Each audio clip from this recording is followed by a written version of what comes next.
Video को शुरू करते हैं। गांधार राज्य के एक छोटे से गांव में कैलाश नाम का एक साधारण किसान रहता था। कैलाश एक मेहनती और ईमानदार व्यक्ति था, लेकिन उसका जीवन कष्टों से भरा हुआ था। उसकी जिंदगी में समस्याओं की कोई कमी नहीं थी। कभी फसलें बर्बाद हो जाती थीं, कभी परिवार में कोई बीमार पड़ जाता था। उसकी पत्नी शकुंतला भी सदैव बीमार ही रहती और उसके 2 बच्चे भी कमजोर और बीमार थे। कैलाश के पास खेती के अलावा कोई अन्य साधन नहीं था, लेकिन खेती भी उसके लिए कठिनाई बन चुकी थी। हर दिन सुबह उठकर कैलाश खेत में जाता, कड़ी मेहनत करता, लेकिन उसकी मेहनत का फल उसे नहीं मिल पाता। गांव के लोग हमेशा कहते थे कि यह सब तुम्हारे भाग्य का खेल है, तुम्हारी किस्मत में यही लिखा है और कोई भी इसे बदल नहीं सकता। यह शब्द सुनकर कैलाश के मन में गहरी निराशा भर गई थी। वह हमेशा सोचता, क्या सच में मेरा भाग्य पहले से तय है? क्या मैं इसे बदलने के लिए कुछ नहीं कर सकता? अगर मेरे जीवन में पहले से ही यह कष्ट लिखा है, तो मेरी मेहनत का क्या मतलब है? कैलाश का यह सवाल उसकी जिंदगी में एक बड़ा मोड़ लाने वाला था। हर रात जब वह सोता, तो उसके मन में यह विचार आते कि अगर उसका भाग्य पहले से लिखा हुआ है, तो उसकी मेहनत का कोई मतलब नहीं है। उसे लगता कि शायद वह किसी अदृश्य शक्ति के अधीन है, जो उसके जीवन को नियंत्रित कर रही है। वह अपने जीवन के दुखों को लेकर परेशान था और इसे बदलने का कोई तरीका उसे नहीं सूझ रहा था। कैलाश के भीतर एक ज्वलंत इच्छा थी कि वह अपने जीवन का उत्तर खोजे। उसने सुना था कि महात्मा महान ज्ञान के स्वामी हैं और वे इस तरह के सवालों के उत्तर दे सकते हैं। गांव के एक बुजुर्ग ने उसे बताया था कि महात्मा इन दिनों पास के जंगल में तपस्या कर रहे हैं और लोगों को उनके जीवन के जटिल सवालों का समाधान दे रहे हैं। कैलाश ने अपनी पत्नी शकुंतला से कहा, मैं महात्मा से मिलना चाहता हूं। मैं जानना चाहता हूं कि क्या मेरा भाग्य पहले से तय है या मैं इसे बदल सकता हूं। शकुंतला ने भी उसे समर्थन दिया, क्योंकि वह जानती थी कि कैलाश इस सवाल को लेकर अत्यधिक चिंतित था और इसका उत्तर उसे मानसिक शांति प्रदान कर सकता है। अगली सुबह कैलाश ने यात्रा पर निकलने का निर्णय लिया। उसने अपने खेतों और परिवार की जिम्मेदारी कुछ दिनों के लिए गांव के एक विश्वसनीय मित्र को सौंप दी और महात्मा की ओर चल पड़ा। उसकी यात्रा लंबी और कठिन थी, लेकिन उसके मन में यह दृढ़ संकल्प था कि वह अपने सवाल का उत्तर जरूर पाएगा। कैलाश की यह यात्रा सरल नहीं थी। उसे कई जंगलों, नदियों और पहाड़ों को पार करना पड़ा। कभी कभी उसे भूखा रहना पड़ता, तो कभी रात को ठंड से कांपते हुए सोना पड़ता।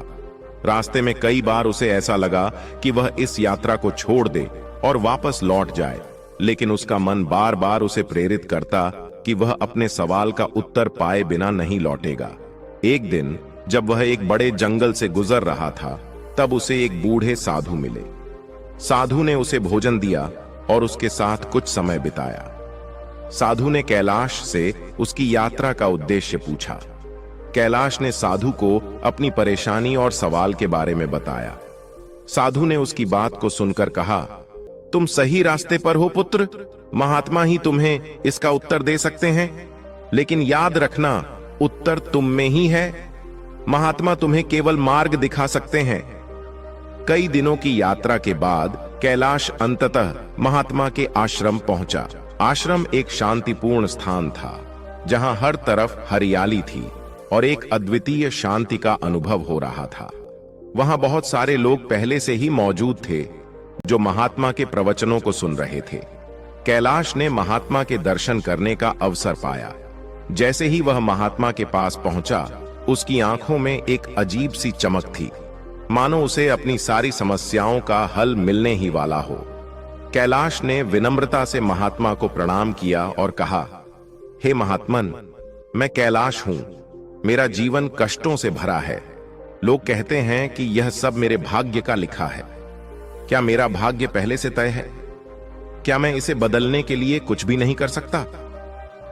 महात्मा ने शांत स्वर में कहा, कैलाश, तुम्हारा सवाल गहरा है और इसका उत्तर तुम्हारे भीतर ही छिपा है।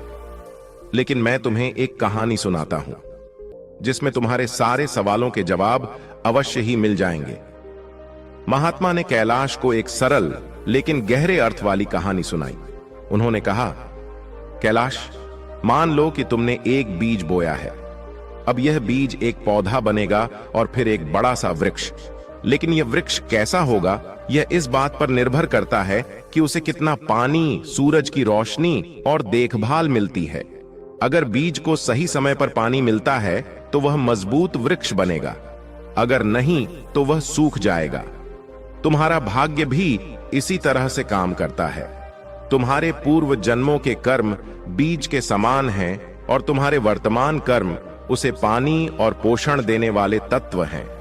कैलाश ने महात्मा की इस कहानी को ध्यान से सुना, लेकिन वह अब भी अपने सवाल का पूरा जवाब नहीं पा सका। उसने सोचा कि क्या उसके कर्म वास्तव में उसका भाग्य बदल सकते हैं। कैलाश के सवाल के उत्तर को और अधिक स्पष्ट करते हुए महात्मा ने कहा, भाग्य और कर्म एक दूसरे से जुड़े हुए हैं। भाग्य वह है जो तुम्हारे पिछले कर्मों का परिणाम है, लेकिन याद रखना, यह पत्थर की लकीर नहीं है। तुम्हारे वर्तमान कर्म तुम्हारे भविष्य का निर्माण कर सकते हैं। अगर तुम सही दिशा में कर्म करोगे तो तुम्हारे जीवन में बदलाव अवश्य आएगा। महात्मा ने एक और उदाहरण दिया। मान लो कि तुम्हारे पास एक नाव है और वह नाव नदी की धारा में बह रही है। तुम्हारा भाग्य उस धारा के समान है जो तुम्हें एक दिशा में ले जा रही है, लेकिन तुम्हारे पास चप्पू हैं और तुम्हारे कर्म वे ही चप्पू हैं जो तुम्हें धारा के विपरीत दिशा में ले जा सकते हैं। कैलाश अब कुछ हद तक समझ चुका था कि कर्म और भाग्य कैसे आपस में जुड़े हुए हैं, लेकिन उसके मन में अब एक और सवाल उभर रहा था। उसने महात्मा से पूछा, हे महात्मन, अगर कर्म ही हमारा भाग्य बनाते हैं तो क्या इसका मतलब यह है कि जो भी मेरे साथ अभी हो रहा है वह मेरे पूर्व कर्मों का ही फल है? और अगर मैं आज से अच्छे कर्म करना शुरू कर दूं तो क्या इससे मेरा भाग्य तुरंत बदल जाएगा? महात्मा मुस्कुराए और जवाब दिया, कैलाश, यह महत्वपूर्ण है कि तुम वर्तमान के महत्व को समझो। तुम्हारा वर्तमान कर्म तुम्हारे भविष्य को गढ़ता है, लेकिन यह प्रक्रिया धीरे धीरे होती है। जैसे एक बीज को वृक्ष बनने में समय लगता है, उसी प्रकार तुम्हारे पिछले कर्मों के परिणाम को बदलने के लिए धैर्य और निरंतरता की आवश्यकता होती है। यह मत सोचो कि तुम्हारे जीवन में बदलाव तुरंत आ जाएगा। सही कर्म करने से जीवन की दिशा अवश्य बदलती है, लेकिन उसका फल धीरे धीरे मिलता है। फिर महात्मा ने एक और कहानी सुनाई। एक किसान ने अपने खेत में बीज बोए। पहले साल बारिश ना होने के कारण फसलें नहीं उग पाईं। किसान निराश हो गया और सोचा कि यह उसका भाग्य है, लेकिन उसने हार नहीं मानी। अगले साल उसने फिर से बीज बोए और इस बार बारिश सही समय पर हुई। उसकी मेहनत रंग लाई और उसे अच्छी फसल मिली। किसान का यह अनुभव दिखाता है कि कर्म लगातार करना होता है, भले ही उसका फल तुरंत न मिले। कैलाश के मन में अब भी यह सवाल बना हुआ था कि क्या अतीत के कर्मों को पूरी तरह से बदला जा सकता है। उसने महात्मा से कहा, भगवान, अगर मेरे पिछले कर्म ही मेरे वर्तमान दुखों का कारण है, तो क्या मैं उन्हें पूरी तरह से बदल सकता हूं, या क्या मुझे केवल अपने वर्तमान और भविष्य पर ध्यान केंद्रित करना चाहिए? महात्मा ने गहरी सांस ली और कहा, कैलाश, अतीत को बदलना संभव नहीं है। जो हो चुका है वह हो चुका, लेकिन अतीत को स्वीकार करके ही तुम वर्तमान को सही दिशा में ले जा सकते हो। तुम्हारे वर्तमान कर्म ही तुम्हारे भविष्य का निर्माण करेंगे। अगर तुम अपने अतीत को छोड़कर वर्तमान पर ध्यान केंद्रित करोगे तो तुम्हारा जीवन धीरे धीरे बदलने लगेगा। महात्मा ने यह भी कहा, अतीत का बोझ उठाने से तुम आगे नहीं बढ़ पाओगे। उसे स्वीकार करो, उससे सीखो और आगे बढ़ो। अपने वर्तमान को अच्छे कर्मों से भर दो और भविष्य तुम्हारा होगा। महात्मा ने कैलाश को एक और उदाहरण दिया। एक समय की बात है, एक राजा अपने राज्य में बहुत खुशहाल जीवन जी रहा था, लेकिन एक दिन उसे पता चला कि राज्य में एक गरीब ब्राह्मण है जो बहुत ही कष्ट में जीवन जी रहा है। राजा ने उसे अपने दरबार में बुलाया और पूछा, तुम इतने कष्ट में क्यों हो? ब्राह्मण ने उत्तर दिया, राजन, यह मेरे भाग्य का खेल है। मैं कितना भी परिश्रम कर लूं, लेकिन मेरा भाग्य मुझे इस गरीबी से बाहर नहीं निकलने देता। राजा ने हंसकर कहा, तुम्हारा भाग्य तुम्हारे पिछले कर्मों का परिणाम हो सकता है, लेकिन तुम्हारे भविष्य का निर्माण तुम्हारे वर्तमान कर्मों से होगा। अगर तुम आज से सही दिशा में कर्म करोगे तो तुम्हारा भविष्य अवश्य बदल जाएगा। राजा ने ब्राह्मण को कुछ मदद दी और उसे अपने जीवन में अच्छे कर्म करने के लिए प्रेरित किया। धीरे धीरे ब्राह्मण ने मेहनत करनी शुरू की और कुछ सालों के बाद उसका जीवन पूरी तरह से बदल गया। वह गरीबी से बाहर आ गया और एक समृद्ध जीवन जीने लगा।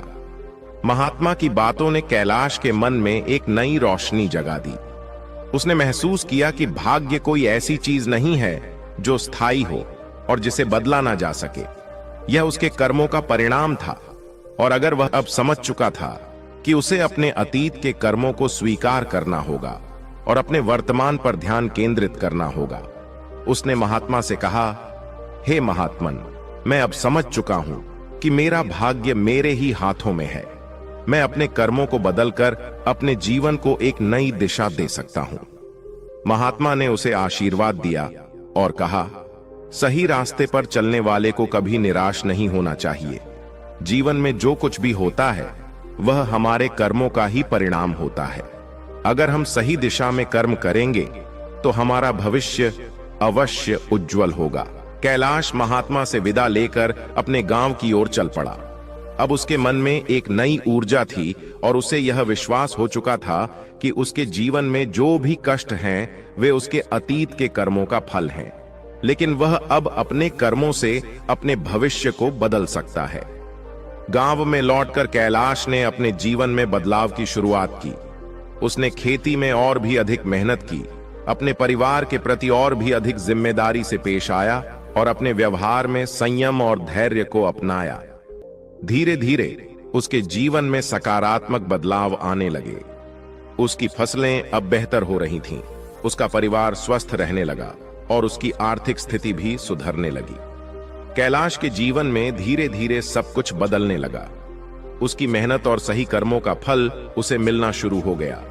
गांव के लोग अब उसकी सफलता की कहानियां सुनाने लगे। वे कहते, कैलाश ने अपने भाग्य को बदला है। उसने अपने कर्मों से यह साबित कर दिया कि भाग्य पहले से तय नहीं होता। कैलाश के जीवन का यह बदलाव उसे और भी प्रेरित करता रहा और वह हर दिन अपने जीवन को और बेहतर बनाने में जुटा रहा। उसने यह भी समझा कि जीवन में धैर्य का महत्व कितना बड़ा है।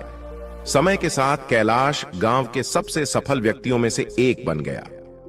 कैलाश एक दिन फिर से महात्मा के पास गया और उन्हें धन्यवाद दिया। उसने कहा, हे महात्मन, आपने मुझे सिखाया कि भाग्य और कर्म आपस में जुड़े हुए हैं। आपने मुझे दिखाया कि अगर हम सही दिशा में कर्म करें तो हमारा भविष्य बदल सकता है। मैं अब समझ चुका हूं कि भाग्य कोई स्थायी चीज नहीं है और हमें अपने कर्मों पर ध्यान देना चाहिए। महात्मा ने मुस्कुराते हुए उत्तर दिया, कैलाश, तुम्हें अब यह समझ आ गया है कि जीवन का सारा खेल कर्मों का है।